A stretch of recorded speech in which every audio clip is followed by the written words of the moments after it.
बिस्मिल्लाहिर्रहमानिर्रहीम। आज हम पढ़ेंगे ओमेगा फैटी एसिड के बारे में। ये सीरीज़ ऑफ फैटी एसिड है, ठीक है।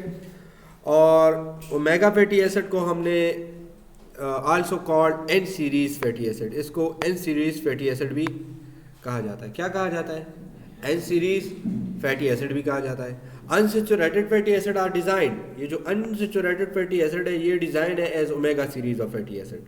इसको हम omega series of fatty acid भी कह सकते हैं। और N series, N carbon number को शो कर रहा है depending on the position of first double bond. ये क्या शो कर रहे हैं हमें? ये हमें बता रहा है, डिपेंड करता है कि फर्स्ट डबल बॉन्ड कहाँ पे आ रहा है। जो फर्स्ट डबल बॉन्ड आ रहा होता है ना, वो हमारे पास कहाँ पे आ रहा है? From the methyl group and, और लास्ट में जो एंड होता है, एंड पे हमारे साथ मिथाइल ग्रुप प्रेजेंट होता है, ठीक है। Next double bond occur eight 3 interval of the carbon. ये हमने बात की थी कि जो नेक्स्ट कार्बन आ रहा होता है हमारे पास, नेक्स्ट डबल बॉन्ड जो आ रहा होता है, तो ये 1 कार्बन 2 कार्बन 3 कार्बन, तो ये फर्स्ट और इसके दरमियान कितने कार्बन होंगे? फॉर एग्जांपल ये डबल बॉन्ड यहाँ पे प्रेजेंट है, तो उसमें 3 कार्बन इंटरवल होगा, 1 2 3। उसके बाद हमारे पास क्या प्रेजेंट होगा? डबल बॉन्ड प्रेजेंट होगा, ठीक है। तो 3 कार्बन इंटरवल के दरमियान हमारे पास डबल बॉन्ड प्रेजेंट होता है। In case of fully unsaturated fatty acid, जब हमारे पास poly unsaturated fatty acid present होता है, based on this series there are 3 families of unsaturated fatty acid. हमारे पास कितनी फैमिलीज आ रही है? 3 फैमिलीज आ रही है, ठीक है। 3 फैमिली कौन सी है? Omega 3 fatty acid, omega 6 fatty acid and omega 9 fatty acid. मैंने आपको पहले भी एग्जांपल ली थी इससे पहले लेक्चर में कि जो हमारे पास जो घी के एड्स आ रहे होते हैं हमारे साथ, या ऑयल के एड्स आ रहे होते हैं, वो हमें क्या बता रहे हो कि विद ओमेगा 3 एंड ओमेगा 6, ठीक है। तो ये जो प्रेजेंट होते हैं इसमें हमारे साथ omega 3 fatty acid, first double bond जो प्रेजेंट होगा 3 कार्बन पे प्रेजेंट होगा हमारे साथ। इसमें हमारे पास अल्फा लिनोलिक एसिड आ रहा है, टाइमेटोडोनिक एसिड आ रहा है, या सर्वोनिक एसिड आ रहा है। अभी आपसे अगर पूछे कोई कि ये सर्वोनिक एसिड जो है ये हमारे पास कौन सा ओमेगा फैटी एसिड है, तो ये आपको याद होना चाहिए कि हमारे साथ क्या है? 3 फैटी एसिड है, ठीक है। Omega 6 fatty acid, first double bond is a 6 carbon form. ये जो फर्स्ट डबल बॉन्ड है उसमें हमारे साथ 6 कार्बन फॉर्म है, ठीक है। First double bond is a 6 carbon form. ये हमारे साथ जो carbon number of atom carbon present है वो 6 है, ठीक है। इसमें हमारे साथ लिनोलिक एसिड आ रहा है और आर्चोडोनिक एसिड आ रहा है, ठीक। इस तरह हमारे साथ ओमेगा 9 फैटी एसिड है, मींस नंबर ऑफ कार्बन जो प्रेजेंट होंगे वो हमारे साथ 9 प्रेजेंट होंगे। मतलब क्या है इसका? इसका मतलब ये जो डबल बॉन्ड है उसमें 9 कार्बन प्रेजेंट होंगे। कितने? 9 कार्बन प्रेजेंट होंगे उसमें। नहीं, ये तुम पिछले लेक्चर में नहीं आए थे, इस वजह से तुम ये पूछ रहे हो। मैं ठीक बता रहा हूँ, हाँ, इस वजह से तुम पूछ रहे हो, ठीक है। ये जो चक्कर है नेक्स्ट और डबल बॉन्ड का ना, ये पिछले लेक्चर में मैंने आपको बताया है, लेकिन मैं दोबारा समझाने की कोशिश कर रहा हूँ आपको कि आपको समझ आ जाए।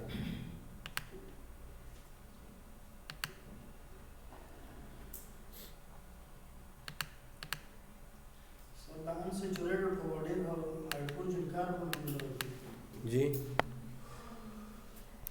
क्या? जी नहीं, हाइड्रोजन की बात नहीं है यहाँ पर, तो डबल बॉन्ड की बात हो रही है, रूम टेम्परेचर की बात हमने की थी, ठीक है। और उसके साथ अनसैचुरेटेड में हमारे साथ प्रेजेंट होंगे या नहीं प्रेजेंट होंगे, ठीक है। तो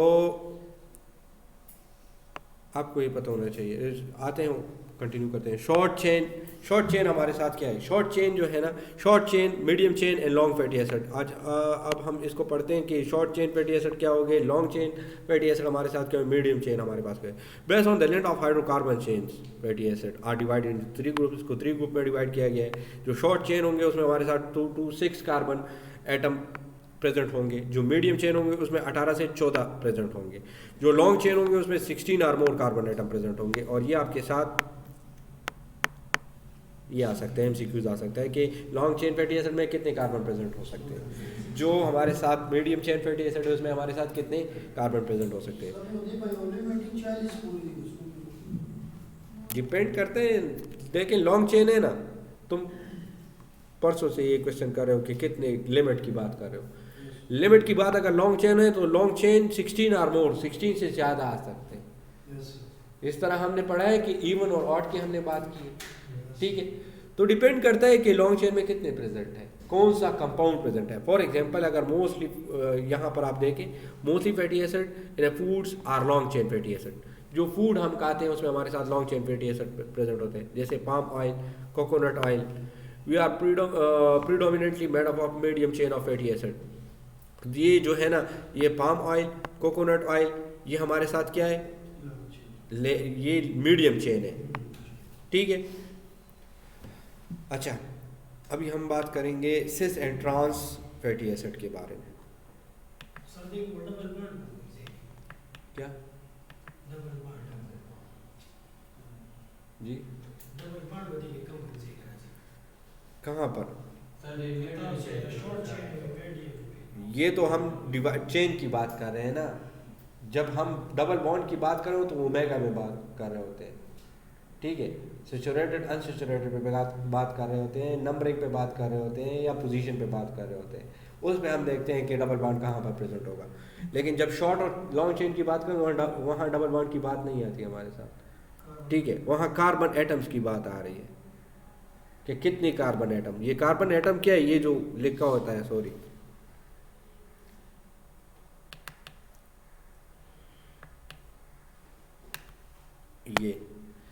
ये जो कार्बन एटम की बात हो रही है ना, तो हम ये बता रहे होते हैं कि कार्बन 6 कार्बन 6 डबल बॉन्ड। तो डबल बॉन्ड या sorry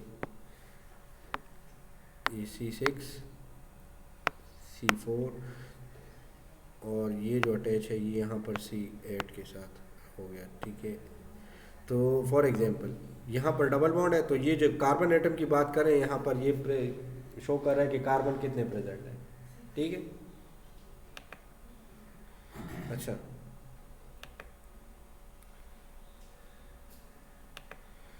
sis trans fatty acid depending on the orientation of hydrogen atom. ये डिपेंड करता है कि हाइड्रोजन एटम की ओरिएंटेशन किस तरह है डबल बॉन्ड के साथ।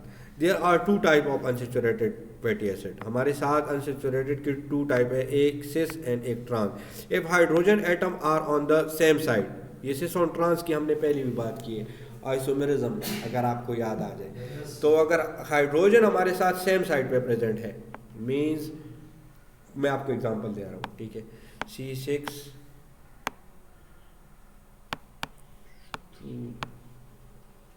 और ये दूसरे के साथ यहाँ पर अटैच है C2, ये इसके साथ C6 और यहाँ पर H2 है। तो अगर सेम साइड पे प्रेजेंट है तो ये हमारे साथ क्या होगा, तो इसको हम सिस कहेंगे। और अगर हाइड्रोजन क्या है अपोजिट साइड पे प्रेजेंट है तो इसको हम ट्रांस कहेंगे, ठीक है। अटैचमेंट ऑफ कार्बन की बात हो रही है हाइड्रोजन की, ठीक है। तो सिस हम किसे कहेंगे कि वहाँ पर हमारे साथ क्या है, हाइड्रोजन सेम साइड पे अटैच है। और ट्रांस हम किसे कह रहे हैं कि हाइड्रोजन अपोजिट साइड पे है। Near all the natural occurring fatty acid are in cis form. जितनी भी हमारे साथ नेचुरल ऑकरिंग फैटी एसिड है उसमें हमारे साथ सिस फॉर्म प्रेजेंट है। ये जुमला आप अपने साथ याद रख लें, ठीक है। MCQs में आ सकता है। Trans fatty acid are present in certain food. जिस तरह ट्रांस फैटी एसिड है वो हमारे साथ सर्टन फूड्स में प्रेजेंट है, जैसे बीफ या डेयरी प्रोडक्ट है, उसमें हमारे साथ क्या है, ट्रांस फैटी एसिड प्रेजेंट है, ठीक। They are generally the by product of hydrogenation process. ये जो है ना, ये हमारे साथ क्या है, हाइड्रोजनेशन प्रोसेस है। फॉर एग्जांपल ऑयल से घी बन रहा होता है हमारे साथ, ये भी हाइड्रोजनेशन होता है, ठीक। Trans form are more stable than cis form. जो ट्रांसफॉर्म है वो ज़्यादा स्टेबल होता है सिस फॉर्म से, ठीक है। फॉर एग्जांपल ओलिक एसिड जो है वो is an cis form and elaidic acid is in trans form. जो एलिडिक एसिड है वो हमारे साथ ट्रांसफॉर्म में प्रेजेंट है और जो ओलिक एसिड है वो हमारे साथ सिस फॉर्म में प्रेजेंट है। ये देखिए, ये हमारे साथ क्या है, ये सिस में। तो इसमें जो कार्बन के साथ हाइड्रोजन अटैच है वो सेम साइड पे अटैच है, ठीक है, ओलिक एसिड में सेस फॉर्म है और सेम साइड पे अटैच है। यहाँ पर आप देख लें, यहाँ पर जो हाइड्रोजन अटैचमेंट है ये लेफ्ट साइड पे है, यहाँ पे राइट साइड पे है, तो ये हमारे साथ ट्रांसफॉर्म है। ठीक है, एलिडिक एसिड और ओलिक एसिड, ये डबल बॉन्ड की बात नहीं हो रही ना यार, तुम समझो, यहाँ पर डबल बॉन्ड की बात नहीं हो रही, यहाँ पर हाइड्रोजन अटैचमेंट की बात हो रही है। कार्बन के साथ क्या चीज़ अटैच है यहाँ पे? हाइड्रोजन अटैच है, और हाइड्रोजन हमारे साथ अटैच है कौन से साइड पे?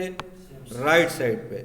यहाँ पर भी राइट साइड पे अटैच है, यहाँ पर भी राइट साइड पे अटैच है, यहाँ पर राइट साइड पे अटैच है, यहाँ पर लेफ्ट साइड पे अटैच है। तो ये अगर सेम साइड पे कार्बन के साथ हाइड्रोजन अटैच है तो इसको हम सेस फॉर्म कह रहे हैं, और अगर हमारे साथ हाइड्रोजन अटैच है अपोजिट साइड पे, राइट साइड और लेफ्ट साइड, तो इसको हम ट्रांसफॉर्म कह रहे हैं। समझ आ गई जी? हाँ, सिर्फ हाइड्रोजन की बात हो रही है। क्या फैटी एसिड को हमने किस तरह डिफाइन किया कि वो हमारे साथ RCOOH पे प्रेजेंट होगा, वहाँ पर डबल बॉन्ड की बात नहीं हो रही। सिंगल और डबल की बात नहीं हो रही,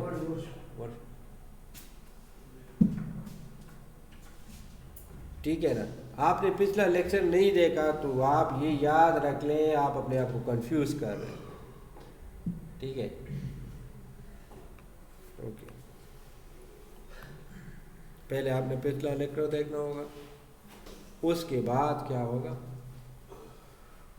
मैं कर दूंगा आपके लिए, वो आप रिकॉर्डेड लेक्चर है मुझसे ले लें।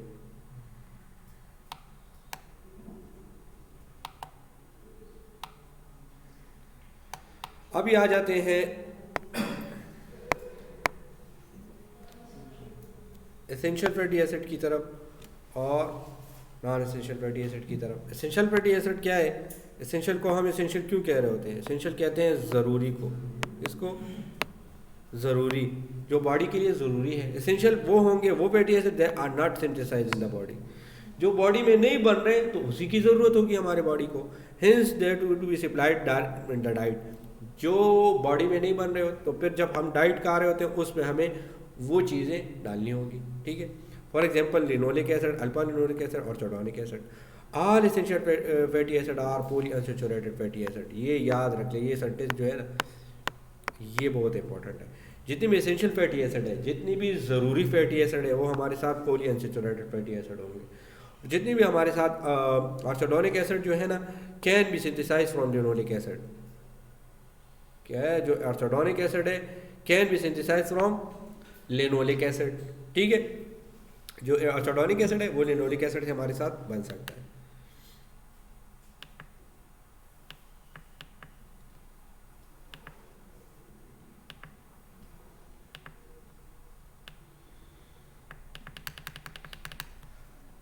अच्छा, अभी हम फंक्शन की बात करते हैं।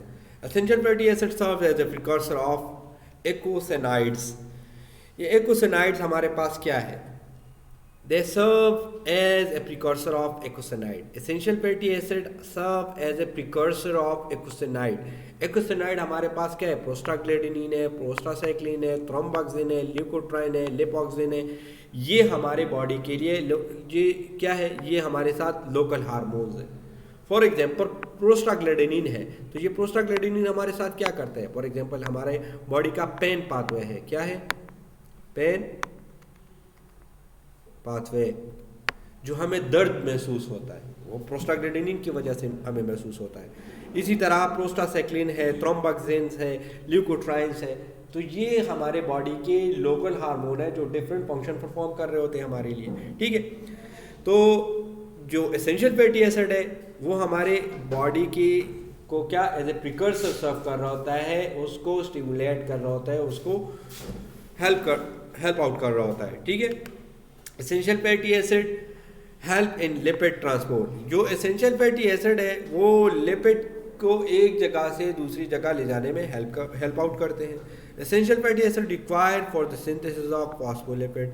जो एसेंशियल फैटी एसिड है बॉडी में हमारे साथ फॉस्फोलिपिड बन रही है, और फॉस्फोलिपिड को हमने डिटेल के साथ कहाँ पे पढ़ा था, सेल मेम्ब्रेन में पढ़ा था कि बॉडी की जो सेल बन रहा होता है और सेल मेम्ब्रेन बन रहा होता है, इसमें हमारे मेन कंपोनेंट है which are required for the formation of lipoprotein. जो फास्फोलिपिड है उससे हमारे लिपोप्रोटीन बन रहे होते हैं, जो हमारे कंजुगेट फॉर एग्जांपल प्रोटीन है तो उसके साथ लिपिड आ रहा होता है हमारे साथ। So it can concluded that the fatty acid help in lipid transport forming phospholipid. जो ये कंक्लूड किया जा सकता है जो हमारा फैटी एसिड है, एसेंशियल फैटी एसिड है, वो लिपिड को ट्रांसपोर्ट करने में और फास्फोलिपिड बनाने में हमारे साथ हेल्प आउट करता है। Essential fatty acid required for the formation of function of cell membrane. ये देखें फास्फोलिपिड बन रहा है तो ये ज़रूर हमें हेल्प आउट कर रहा होता है। ये नंबर 2 पॉइंट में हमने डिस्कस कर दिया। They are required for the formation of phospholipid. They are required for the formation of phospholipid. जो फास्फोलिपिड हमारे साथ बन रहा होता है उसके फॉर्मेशन में हमारे साथ हेल्प करते हैं। What are the integral component of cell membrane. ये हमारे साथ क्या है, इंटीग्रल कंपोनेंट है सेल मेम्ब्रेन का। Integral mean inner part. Essential fatty acid being poly unsaturated fatty acid member of fluidity.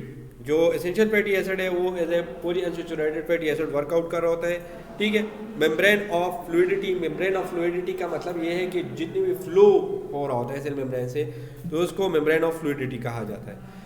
Lowering serum cholesterol. जो हमारे बॉडी में कोलेस्ट्रॉल का लेवल है उसको भी कम करते हैं। नॉर्मल कोलेस्ट्रॉल लेवल हमारे पास क्या है, अराउंड अबाउट 150 से 200 तक कोलेस्ट्रॉल लेवल है हमारा नॉर्मल, तो इसको नॉर्मल ही रखता है, ठीक है। Essential fatty acid lower the serum cholesterol level hence have anti atherogenic effect. Anti atherogenic effect का मतलब ये है जो हमारे वेन्स है, ये हमारे वेन्स है तो इसमें क्या फ्लो हो रहा है, इसमें फ्लो हो रहा है ब्लड फ्लो हो रहा है। तो अगर हमारे ब्लड में हमारे साथ चिकनाई ज़्यादा हो जाए, कोलेस्ट्रॉल ज़्यादा हो जाए, ठीक है, तो क्या होगा, ये जो यहाँ पर वेन्स के साथ जो दीवारें हैं तो ये जो है ना, फॉर एग्जांपल यहाँ पर थोड़ा सा गड़बड़ हो गया, ठीक है, यहाँ पर थोड़ा गड़बड़ हो गया और ये कोलेस्ट्रॉल हमारे साथ यहाँ पर जमना शुरू हो जाता है। तो ये हमारे साथ जमेगा और जब तक ये हमारे साथ 75% तक शो ना कर दे, ये हमारा क्या होगा, आपके साइन सिम्टम्स नहीं होंगे। और जब ये हमें 75% से ज़्यादा ये कवर कर देगा तो ये एक डिजीज़ काज कर देगा। डिजीज़ का नाम होगा हमारे साथ क्या, डिजीज़ का नाम होगा आर्थेरोस्क्लेरोसिस। आर्थेरोस्क्लेरोसिस, ठीक है, ओके।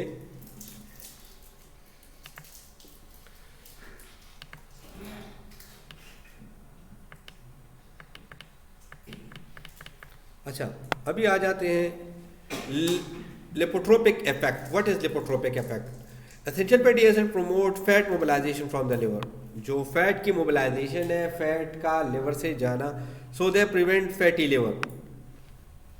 अगर लिवर हमारा जो जिगर है, लिवर, इसमें फैट डिपोजिशन होती रही तो ये हमारा फैटी लिवर बन जाएगा। क्या बन जाएगा? फैटी लिवर बन जाएगा। तो ये जो लिपोट्रोपिक इफेक्ट है, लिपोट्रोपिक इफेक्ट लिपिड और ये जो ट्रोपिक है ट्रांसपोर्ट से निकला है, तो ये क्या करता है, मोबिलाइज करता है। जो लिवर है वहाँ से फैट्स को मोबिलाइज करता है, ठीक है। अच्छा, normal reproductive function. Essential fatty acid are required for the normal reproductive function. जो नॉर्मल रिप्रोडक्टिव फंक्शन है उसके लिए हमारे साथ एसेंशियल फैटी एसिड दरकार है। Polyunsaturated fatty acid are important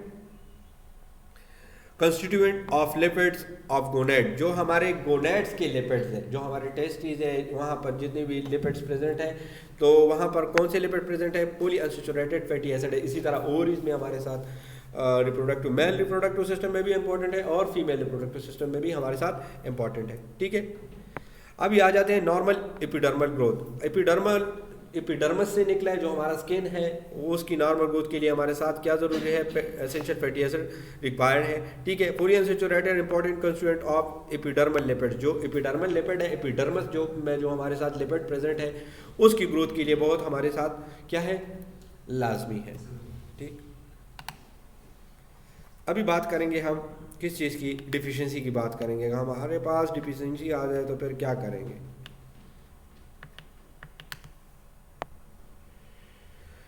अच्छा, deficiency of essential fatty acid.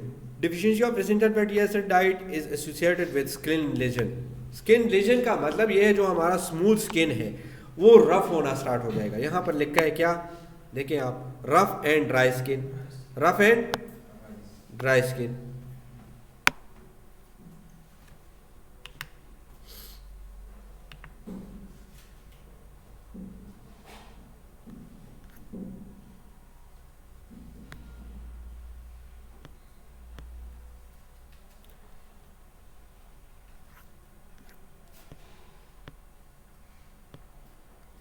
Okay, तो हमारा स्किन क्या होगा, ड्राई होगा।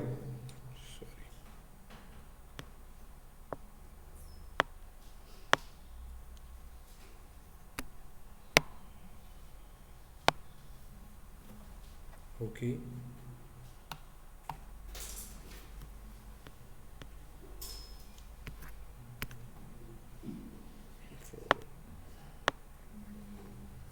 ओके,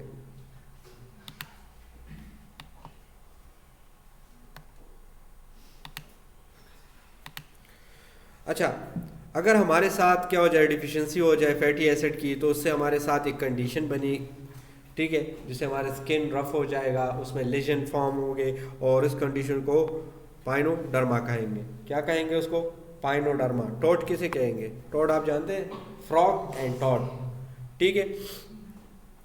टॉड जानते हैं, नहीं जानते, मेंढक की किसे मैना, तो उसका मेंढक का जिस तरह स्किन होता है उसी तरह स्किन बन जाएगा, ठीक है, dotted dotted rough skin. Toad का जो स्किन है वो रफ होगा। It is characterise by horny papular eruption.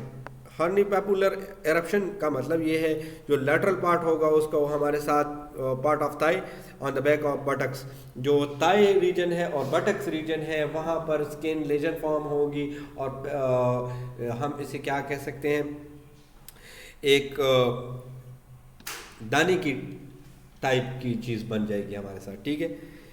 Okay, deficiency of essential fatty acid also cause reproductive failure and fatty acid liver।